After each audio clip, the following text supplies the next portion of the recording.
안녕하세요. 세라의 집에 오신 것을 환영합니다. 저는 미국 사는 여자 뮤지션입니다. 제가 지금 다니엘 카네만의 생각에 관한 생각, Thinking Fast and Slow를 25%가량 읽었고요. 읽으면서 단어에 대한 이해가 깊이 와닿지 않아서 오늘은 그것들에 대해서 정리를 좀 해보겠습니다. 여기 새로운 개념들이 본물 터지듯이 뿜어져 나오는데 그걸 영어 사전에 찾아봐도 이해가 잘 안 가고 한국말로 번역을 해도 우리나라에 없는 단어라던가 일상생활에서 우리가 그다지 많이 쓰는 단어가 아니어서 단어의 개념에 대한 이해가 굉장히 어려웠습니다. 이분은 경제학에서 노벨상을 받으셨지만 일단은 심리학자이시잖아요. 심리학, 통계학 등에서 자주 쓰이는 말들이 나오는 것 같아요. 일반인은 제가 읽기에는 그것 때문에 좀 어려웠습니다. 빨리 넘어갈게요. 휴리스틱이라는 말이 나오는데 빨리빨리 생각하고 판단하게 만드는 방식을 말을 하는 것 같아요. 대신에 많은 오류를 범할 수 있겠죠.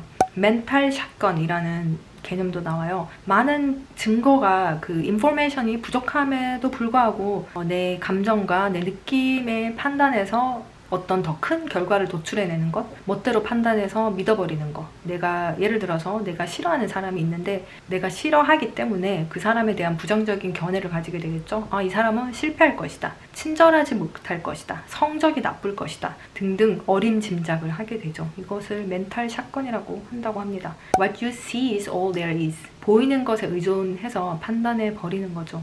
아직 보지 못한 것들이 많음에도 불구하고 사람들은 일단 나와 가까운 거리에 있는 것들, 내가 지금 보고 있는 것들, 내 느낌 아니면 내 개인적인 경험에 의존해서 판단을 하는 경우가 많다고 합니다.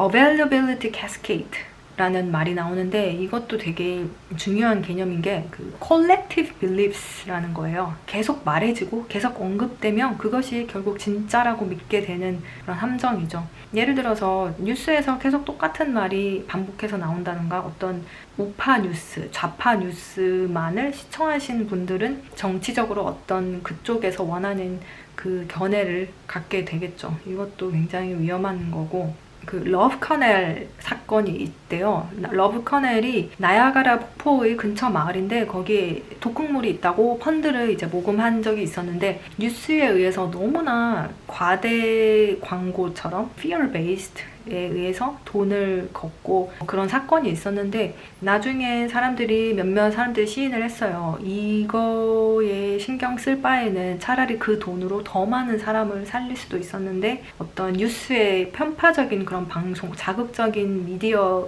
의해서 사람들이 거기에 공포를 가지게 되었고 이게 엄청 막 세계에서 제일 중요한 이슈처럼 돼서 사람들이 돈을 모금하고 그런 결과를 초래했다. 근데 제가 이것도 러브 커넬을 찾으려고 웹에서 봤는데 환경보호 단체에서 하는 웹사이트에 들어가 봤거든요. 근데 거기서는 아직도 러브 커넬 그 사건 아직 끝나지 않았 그런 얘기가 있더라고요. 상당히 흥미로웠어요.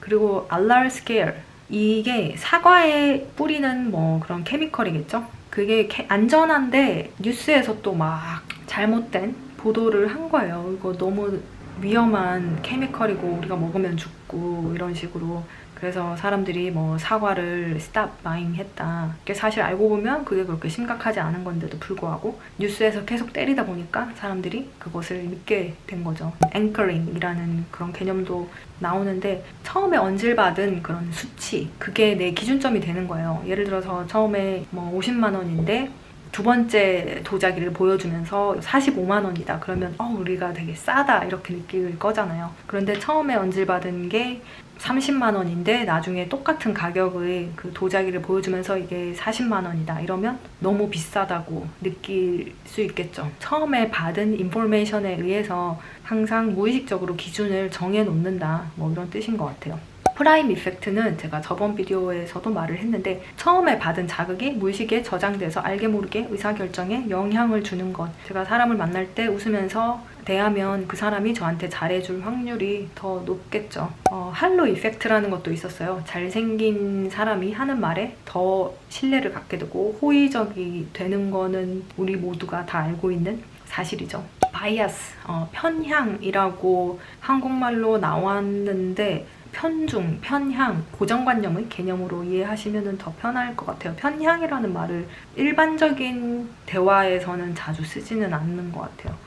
시스템 1, 시스템 2 이게 이 책에서 가장 핵심적인 개념이고 이거를 이해 못하면 책을 이해를 못하는 거고 뭐 그 정도로 중요한 개념인데 시스템 1은 직관에 관련된 뇌의 그 빠르게 생각하기의 단계고요. 시스템 2는 깊은 사고 능력을 요하는 느리게 생각하는 그런 뇌의 기능을 말을 하는 것 같아요. 시스템 1은 내가 그것을 거부할지라도 저절로 작용을 하고요. 시스템 2는 우리가 하기 싫으면 레이지하게 그것을 포기할 수 있다. 수학 문제 안 풀고 싶으면 그걸 아무리 쳐다봐도 우리 뇌가 작동을 하지 않으면 우리는 그 수학 문제 풀 수 없죠. 하지만 파란색의 사물을 보는 순간 시스템 1이 작동을 해서 보자마자 이거 파랗네? 파란 것에 대한 메모리 같은 게 나올 수도 있는 거고요.